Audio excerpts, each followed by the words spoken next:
Hola, ¿qué tal todos? Mi nombre es Cristian Beltrán.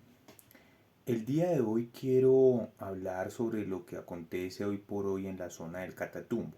Pero más que eso, quiero recordarles a toda Colombia esas escenas de horror y miedo que han sucedido a lo largo y ancho del país en nuestra historia, que a la gente y sobre todo a ciertos periodistas del medio y ciertos políticos parecen haber olvidado, ¿cierto? Y es que lo que acontece ahorita en el Catatumbo es como la cortina de humo perfecta para que nadie siga hablando de la escombrera en Medellín. Aún apenas se descubrió la escombrera en Medellín, salieron varias cortinas de humo. Ese mismo día o al día siguiente salió cierto personaje del espectro político colombiano, que no voy a decir quién es, bueno, lo vamos a llamar el innombrable, proponiendo guerras con países ajenos. Esto no era más que un estratagema para desviar la atención de lo que se hablaba en la escombrera, que es un problema serio.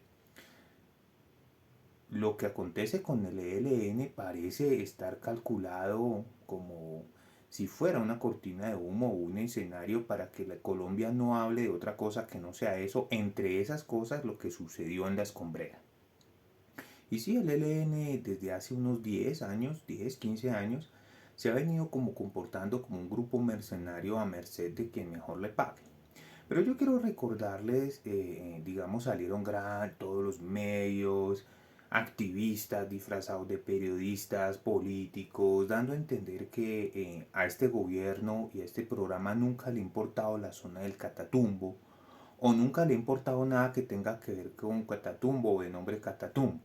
Esto no es cierto, ¿sí? Les quiero recordar una historia dentro de esas muchas historias que a la gente se le olvida, que a los medios se les olvidan, que a mí me parece que vale la pena mantener, no para recordar lo malo, sino para no olvidar lo que hicimos y lo que sucedió. Que yo lo podría equiparar a la escombrera, no solamente por la maldad, sino por la intención de desaparecer cuerpos. Más o menos en las escombreras se han descubierto entre 511 y 525 cuerpos según los últimos datos que vi. No tendría la cifra actualizada, pero está por encima de los 500. Pues yo les quiero recordar un fenómeno que se llamó los hornos crematorios del paramilitarismo. Y en cierto sentido tiene que ver con el Catatumbo, digamos, esto fue en la región de Juan Frío, en Villa del Rosario, que no es precisamente la zona del Catatumbo, pero sí fue mandada a hacer o manufacturada por el bloque Catatumbo de los paramilitares que operaba en esa zona antes de la llegada del ELN.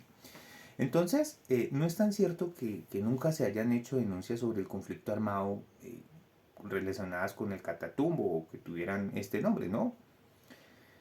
Ya desde el 2003, el hoy presidente Petro, Gustavo Francisco Petro Rego, denunció la presencia paramilitar en la zona. Y ya desde el 2003, en pleno gobierno de alguien que no va a nombrar, del innombrable, se sabía la presencia paramilitar y la construcción de hornos crematorios.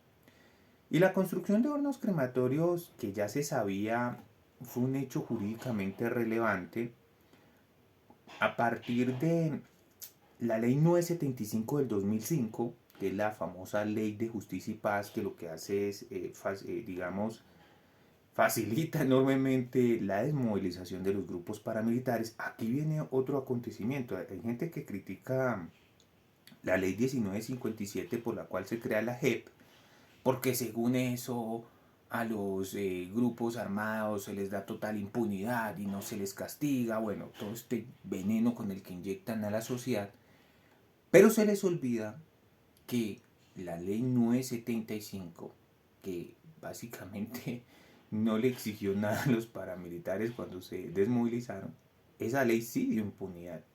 Para empezar, la ley 975 no tenía el componente de verdad. Sí, había una confesión procesal, pero no estaban obligados a decir todo lo que sabían. Ni tenía el componente de reparación de las víctimas. La ley 975 fue una ley que no tuvo en cuenta a las víctimas. Fue una ley entre... básicamente el Estado dijo, mire, básicamente fue hecha a medida de los paramilitares. Más de 32.000 paramilitares. Y hay gente que dice, no, es que al menos ellos pagaron. ¿Cuántos pagaron? Creo que solamente a 14 jefes paramilitares los extraditaron, pero de los 32.000, una gran mayoría no pagó un solo día de cárcel. Y en la ley 1957 sí es uno por uno. Entonces uno tiene que leer las leyes antes de criticarlas. Pero claro, aquí el veneno que inyectan es que la ley que crea la JEP es una ley de impunidad. No, una ley de impunidad fue la 975 de 2005, porque hasta donde sé no había obligación de restituir los bienes. O al menos no todos. En la 1957 sí. Entonces, lo de los hornos crematorios comenzó a ser una realidad jurídica más o menos hacia el 2009, cuando los paramilitares señalaron que el ya fallecido para ese momento Carlos Castaños Gil había mandado construir unos hornos crematorios para desaparecer cuerpos. Y es aquí donde encuentro la similitud con la escombrera. El propósito era desaparecer los cuerpos. Solo que en un municipio, en Villa del Rosario, se construyeron hornos crematorios, los llamados hornos de la infamia, y las casas de pique, porque las casas de pique eran casas donde picaban, valga la redundancia, los cadáveres para llevarlos al horno crematorio ya a desaparecerlo. Se calcula que hay 560 desaparecidos en esos hornos crematorios, identificados por vías terceras porque no hay restos.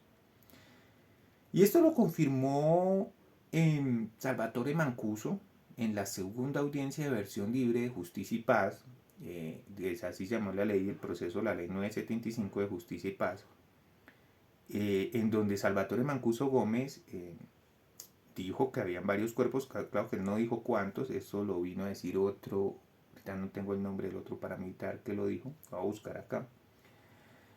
En 2010, el periodista Juan Diego Restrepo Echeverry hizo un reportaje en el portal Verdad Abierta sobre los cuerpos desaparecidos. Les voy a dejar el enlace del documento que preparé para este video abajo en la descripción.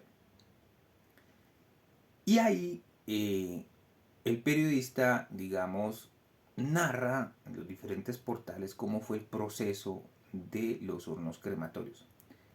Aquí tengo el nombre: en sentencia de Justicia y Paz contra Aramis Machado Ortiz, se me había olvidado, alias Cabo II, que además era un ex militar del ejército. No sé por qué salió del ejército, pero luego de la salida del ejército se convirtió en instructor de los paramilitares. O sea, así fue la conveniencia entre la fuerza pública, casi como una puerta giratoria, ¿no? O sea, salían del ejército a ser entrenadores, profesores de los paras, imagínense usted. Y esto lo publicó el escritor Javier Osuna, que tuvo que huir del país porque sufrió un atentado en su casa. En el libro Me hablarás del fuego, los hornos de la infamia. Según el escritor Javier Osuna, en sus fuentes, en las fuentes que él consultó, hay 560, hubo un total de 560 personas desaparecidas en los hornos. Esto concuerda con la versión de los aldeanos, pero pues digamos, en eso sí hay como diferentes cifras, pero casi todas las cifras están de acuerdo en que fueron más de 560.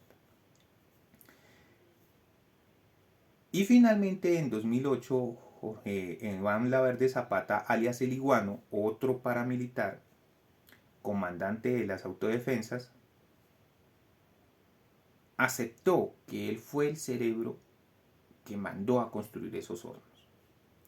Hay un relato, de los muchos relatos que surgen en el conflicto armado, que Jorge, alias El Iguano, Jorge Iván Laverde Zapata, tenía experiencia en hornos porque el abuelo y la abuela fue panadero o trabajaba con cerámica, algo así. Imagínate tú, entonces mandaron a construir hornos para desaparecer los cuerpos y convertirlos en ceniza. ¿Por qué? Creo que esta es una de las historias, de los hoyos negros de la historia de Colombia, que no se deben olvidar. Porque cuando uno le cuentan que hubo hornos crematorios para desaparecer cuerpos, aquí en Colombia, en Villa del Rosario, la región de Juan Frío, a uno le parece imposible creer. Porque ¿cuál fue otra dictadura que hizo esto? En Auschwitz, la dictadura nazi, donde quemaban los cuerpos de los judíos para hacer jabón. Los nazis eran terriblemente eficientes en esto.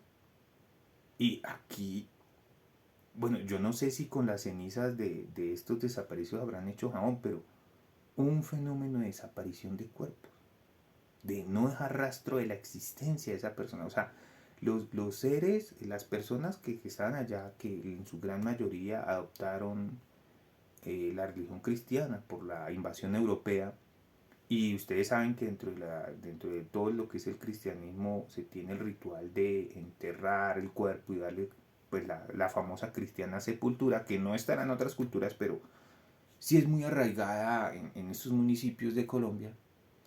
Pues ni siquiera podían hacer eso, ni siquiera podían desaparecer a sus cuerpos porque no habían cuerpos. ¿Mm? Con esto cierro. Les voy a dejar en la descripción del enlace los artículos más relevantes sobre el tema. Por ejemplo, hay uno que hizo Revista Cambio que a mí me pareció muy bueno, de las periodistas Elizabeth Yarse y Federico Ríos. Es una presentación en ISU de estas que tienen como diapositivas. Ahí narran todo este fenómeno de los hornos crematorios. Y finalmente, recordarles que no hay que olvidar esta parte de la historia, por más triste que nos parezca. ¿Sí? Entonces, ahora han contratado al ELN para que haga atentados. El gobierno ha respondido con la fuerza militar, pues creo que es la decisión más inteligente y más sensata, ¿no? O sea, se les dio oportunidad de hablar, no quisieron, pues hay que responder. También hay que demostrar la fuerza del Estado, pero no contra la población civil, que era el sueño de la ultraderecha. Yo creo que estaban orinándose del orgasmo ahí diciendo, no, van a traer el ejército para arrollar a la gente. No, no es así. No es otra operación Orión.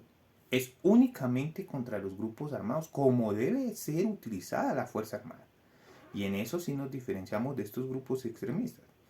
Porque ¿cómo lo hubiera resuelto el fascismo en Colombia? Hubiera llevado al ejército a darle plomo a todo el mundo. Porque básicamente dimos en un video anterior que los movimientos extremistas dividen el mundo en dos partes, buenos y malos, donde ellos son los buenos y los demás son los malos. Entonces hay que darle plomo a todos.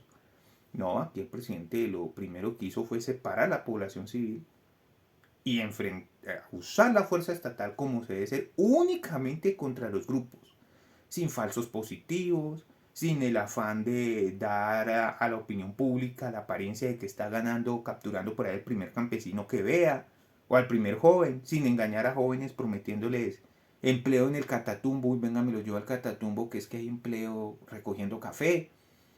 No, sin necesidad de eso, como debe ser, únicamente contra la estructura criminal, y sin necesidad de medirlo en muertos. Puede que no hayan muertos, puede que lo que haya es una rendición del ELN o un cercamiento o una guerra ¿cómo se llama esto? De trincheras, o se me olvida el nombre técnico, de cercamiento, pues.